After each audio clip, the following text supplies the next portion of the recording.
ডাকসু নির্বাচনটা বিএনপিকে অনেক সচেতন করবে। শেখ হাসিনার সময়ে জামাতের কোনো শিক্ষক তো বলে নাই আমি জামাত করি, সে তো ওইখানে ছিল, এক্সিস্টিং ছিল। বাট বিএনপি মন্ত্রী যারা তারা বিএনপি বইলা ওএসডি হয়েছিল। যদি বড় অবদানই থাকে তাহলে তাদেরকে ছাত্র দলের সভাপতি সাধারণ সম্পাদক কেন করেননি? মহড়া দেওয়ার পরিবর্তে তারা ছাত্রদের সাথে বসবে, চা খাবে, বিচ্ছিন্নভাবে যাবে। এই কাজগুলোর অনেক গ্যাপ ঘাটতি তাদের আছে, যে কাজগুলো তারা একসাথে করে উঠতে পারেনি। 10টা বাইক নিয়ে গুম গুম করে আওয়াজ করে যাচ্ছে, এটাকে পজিটিভলি নেয় না। ঠিক আছে, এটা যার ক্ষেত্রে হোক এটা পজিটিভলি আসে না, কিন্তু এটা আমাদেরকে মানতে হচ্ছে যে ছাত্রদের বিরুদ্ধে যাওয়া যাবে না। জীবন অবাক না করলে কে করবে? 28% মিল্ক ফ্যাটের অবাক করার সাথে ফ্রেশ মিল্ক পাউডার। জীবন অবাক করুক প্রতিদিন। ডাকসু নির্বাচনে আমরা যদি ডাকসু নির্বাচনকে অনেক বেশি প্রশ্নবিদ্ধ করি তাহলে ঢাকা বিশ্ববিদ্যালয়ের ছাত্রদেরকে অসম্মান করা হয় যারা এই নির্বাচনে ভোট দিয়েছে, এবং তাদের তাদের ভোটকে চ্যালেঞ্জ করা হয়। ছোটোখাটো যে অসঙ্গতিগুলো দেখা গেছে, তো এগুলো পুরা ভোটকে বাতিল করার মতো যথেষ্ট শক্তিশালী না। এরকম একটা অবস্থা যদি শক্তিশালী হতো তাহলে ছাত্ররাই মাঠে নেমে পড়তো ওইভাবে, সেভাবে এটার বিরুদ্ধে ছাত্রদেরও অনেক উৎকণ্ঠা বা উদ্বেগ দেখা যায়নি, বরঞ্চ উল্লাসটাই অনেক জোরে শোনা গেছে। যে সমস্যার কথা বলছিলেন যে কী কারণে ছাত্রদলের পরাজয় হলো, ওইটা ছাত্রদল ছাত্রদের সাথে মিশতে পারে নাই দীর্ঘদিন। গত 15 বছর ঢাকা বিশ্ববিদ্যালয়ের অভ্যন্তরীণ পরিবেশে ছাত্র শিবির যে অ্যাক্সেসটা পেয়েছে গোপনে থাকার, সেটা ছাত্রদলের ক্ষেত্রে সম্ভব হয়নি। তো এই জায়গাটাতে ছাত্রদের সঙ্গে তাদের বন্ধুত্বটা, কেমিস্ট্রিটা হয়ে ওঠেনি। হ্যাঁ, এমনি মাঠ পর্যায়ে রাজনীতি আর ক্যাম্পাসে একটা 18 বছর 20 বছর ছাত্রের রাজনৈতিক বোঝাপড়া এক ধরনের না। তারা তো ওইভাবে রাজনৈতিকভাবে কোনো দলের প্রতি অন্ধভাবে ভক্তও না। যে জায়গা থেকে রাজনৈতিক বোঝাপড়া, রাজনৈতিক সমর্থনের চেয়েও বন্ধুত্বের জায়গাটা গুরুত্বপূর্ণ হয়ে উঠছে। ওই বন্ধুত্বটা হয়তো বা সাদিক কায়েম ফরহাদরা তৈরি করতে পারছে, ছাত্র দল ওই সুযোগটা পায়নি বা তারা ক্যাম্পাসে ভিড়তেও পারেনি। এই জায়গা থেকে একটা সমস্যা তৈরি হয়েছে। তবে কিছু প্রশ্ন করার মতো শক্তিশালী প্রশ্ন আছে যেটা ছাত্রদলকে, বিএনপিকে প্রশ্ন করা যায়। যেমন 1 নম্বর প্রশ্ন করা যায় যে ছাত্র দলে যাদেরকে সভাপতি সাধারণ সম্পাদক ক্যাম্পাসে তারা করলো, তারা তো ঢাকা বিশ্ববিদ্যালয় ছাত্র দলের ওখানে দায়িত্বশীল এবং ওখানের দায়বদ্ধ, তাই না? তাহলে তারা কেন নমিনেশন পেল না? আমার হলো এটা প্রশ্ন। তার মানে আপনার যারা নমিনেশন পেয়েছিল তারা সঠিক নয়, অথবা ঢাকা বিশ্ববিদ্যালয় ছাত্র দল যেখানে সভাপতি সাধারণ সম্পাদক করা হয়েছে তারা সেখানে অ্যাপ্রোপ্রিয়েট না। যে কোনো একটা কারণে এই সমস্যাটা হয়েছে। তার মানে এখানে নেতৃত্ব বাছাইয়ের 2 স্তরের কোনো একটা স্তরে সমস্যা রয়েছে।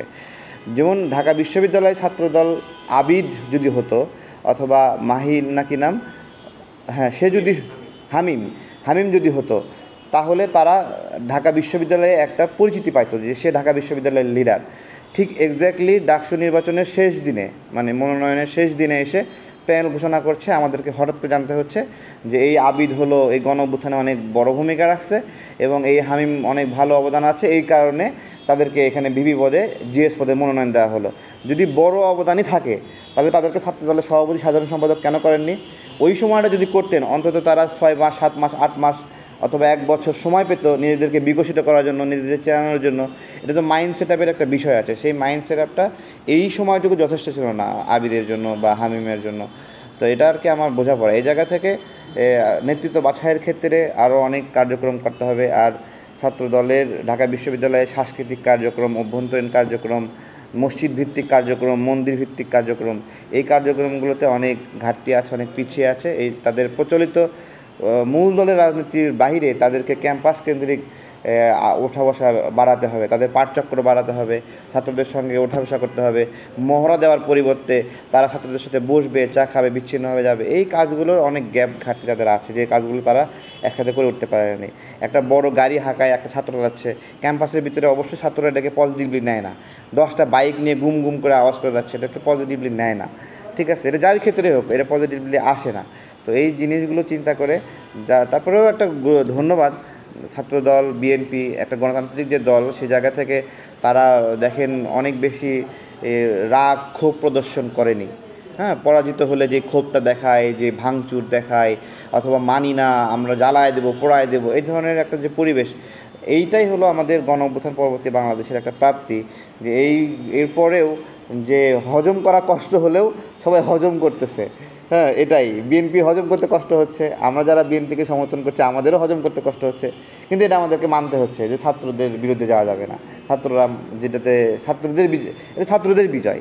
এক্স্যাক্টলি শিবির দেখে তারা জামাত ইসলামকে ভালোবেসে শিবিরকে ভালোবেসে ভোট দিচ্ছে, বিষয়টা এরকম না। ওই সময় তাদেরকে এক্স্যাক্ট মনে হয়েছে যে সাদিক তাদের বন্ধু, হ্যাঁ, এস এম ফরহাদ তাদের বন্ধু, একসাথে মেলামেশা করেছে, একসাথে ছিল, একসাথে দীর্ঘদিন ক্যাম্পাসে অবস্থান করেছে, সেই জায়গা থেকে তারা বিজয়ী হয়েছে।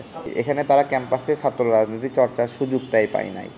এক একজনের মানে ক্যাম্পাসে পরীক্ষা দিতে পারে নাই, ক্লাস করতে পারে নাই, না যেতে যেতে এক একজনের 7 বছর 8 বছর 9 বছর সময় পার হয়ে গেছে, তারা পরীক্ষা শেষ করতে পারে নাই, ঢুকতেই পারে নাই ক্যাম্পাসে, জীবনের নিরাপত্তা অনেক আন্দোলন সংগ্রামে। এই জায়গা থেকে তাদের তো একটা গ্যাপ আছেই। ওই গ্যাপটা দূর হয়ে তরুণদেরকে দায়িত্ব দিতে দিতে একটু সময় লাগবে, মানে এই সময়ের মধ্যে শর্ট টাইমে। আর তারা তো ওই লুকানো রাজনীতিটা করেনি কখনো, তো এক্স্যাক্টলি ওই জায়গা থেকে তারা পিছিয়ে যাচ্ছিল। শেখ হাসিনার সময়ে জামাতের কোনো শিক্ষক তো বলে নাই আমি জামাত করি, সে তো ওইখানে ছিল, এক্সিস্টিং ছিল। বাট বিএনপি মন্ত্রী যারা তারা বিএনপি বইলা ওএসডি হয়েছিল, ক্যাম্পাসে ঢুকতে পারেনি। তো হঠাৎ করে পরিবর্তনে সব অ্যাডজাস্ট হয়ে যাওয়া এত সহজ না, ঠিক আছে? তো ওটাই সমস্যা, বিষয়টা দখল না দখল না। এটা আপনিও যদি ওখানে আপনার রং রূপ বদলায় থাকতেন দীর্ঘদিন, তাহলে আপনি অ্যাডজাস্ট হয়ে যেতেন, হঠাৎ করে বলতেন আপনি জামাত করেন ইয়ে করেন, ঠিক আছে? আপনি তো সরাসরি গার্ডস দেখিয়েছেন, এটা যে শাস্তি, এটা সরাসরি সাহস দেখানোর একটা শাস্তি। আমি আপনাদেরকে বলি, ক্ষমতা মানুষকে অপরাধী করে। আপনি বলছেন না যে হলো বিএনপি আসলে 3 বছর থাকতে পারবে না, আবার অনেকে বলে জামাত আসলে 7 দিন থাকতে পারবে, 7 দিন থাকতে পারবে না, এরকম পারসেপশন আছে না? তো যখন কেউ একজন ক্ষমতাশালী হয়, মানে দেখেন এখন কিন্তু ছাত্রলীগ ধর্ষণ করতেছে, এটা কিন্তু শোনা যায় না, শোনা যায়? তার মানে কি ধর্ষণ করছে কে? ধর্ষণ করছে হলো পাওয়ার, ক্ষমতা, তাই না? ও যখন পিছনে খুঁটিয়ে আসে, ও তখন মনে করছে আমি যা খুশি তাই করবো। তো এই জায়গাতে ডাকসু নির্বাচনটা বিএনপিকে অনেক সচেতন করবে, 1 নম্বর বিষয়। তাদের কারেকশন হওয়ার সুযোগ আছে, এবং আমি দেখলাম সালাউদ্দিন সাহেব এটাকে ওয়েলকাম জানিয়েছে। তো এটা গুড পলিটিক্স। আমি এটাই বললাম যে হজম না হইলেও এখন আমরা সব হজম করে ফেলতেছি, যা যা অপছন্দ তাও হজম করে নিতে হয়। হজম না করলেই পাবলিকের পেদানি খেতে হবে, ঠিক আছে? তো এই জায়গা থেকে সবাই সোজা হয়ে যাবে। জাতীয় নির্বাচনে তো ডাকসুর প্রভাব তো থাকবে একটা, ওই জায়গা থেকে তারা জামাত শিবির তারা মনোবল পাবে, এটা খুবই স্বাভাবিক। তো এই যে মায়ের হামিম, তারপর আবিদ, তারা তো আপনার হলো কম্পারেটিভলি জুনিয়র, তাদের সিনিয়র হচ্ছে, তাই না? তো এটা আস্তে আস্তে হবে, এটা মিস হয়েছে বলে আজীবন তারা মিস করে যাবে এইরকম না। আবিদের যোগ্যতা কোন জায়গায় আপনি প্রশ্ন করবেন বলেন? তার ক্রাইম কি? সে পরাজিত হওয়ার মতো কোনো ক্রাইম করছে? তাহলে সে সবার বন্ধু হতে পারে নাই ততক্ষণে। এই অল্প সময়ে বন্ধু হওয়া সহজ না, ভোট চেয়ে বন্ধু হওয়া যায় না, মানুষকে দিতে হয়, সহযোগিতা করতে হয়, সহযোগিতা নিতে হয়। এই জায়গার করেসপন্ডেন্স তারা ছিল না, তারা এই স্পেসটা পায়নি। ডাকসু কেন্দ্রিক কার্যক্রম বলতে আমি বলছি তারা অনিয়মিত, মেজরিটি অনিয়মিত। তারা ক্লাসই করতে পারে নাই, পরীক্ষায় দিতে পারে নাই, দীর্ঘদিন বাড়িতেও যেতে পারে নাই, মায়ের সঙ্গে দেখা করতে পারে নাই, অনেকে জেল খেটেছে বারবার। তো এই পরিমণ্ডলে তাদের সাধারণ শিক্ষার্থীদের সাথে ওই কেমিস্ট্রিটাই হয়নি। তাদের সাথে যে বন্ধুত্ব হবে, ভালোবাসা হবে, মিশবে, একটা যে সম্পর্কের দায় তৈরি হবে, সেটা হয়নি তাদের। এই অল্প সময়ে 10 দিন আগে, এটা যদি আবিদকে যদি আপনি আরও 6 মাস আগে নোটিশ করতেন যে তুমি ডাকসুর ভিপি ক্যান্ডিডেট হবা, তখন তাকে সে তাহলে নার্সিং করতো, তাকে অর্থায়ন করা লাগতো, একটা দল, তাদের প্ল্যানিং থাকতে হবে, পরিকল্পনা থাকতে হবে। এই জায়গাগুলোতে ঘাটতি আছে তো অবশ্যই বিএনপির।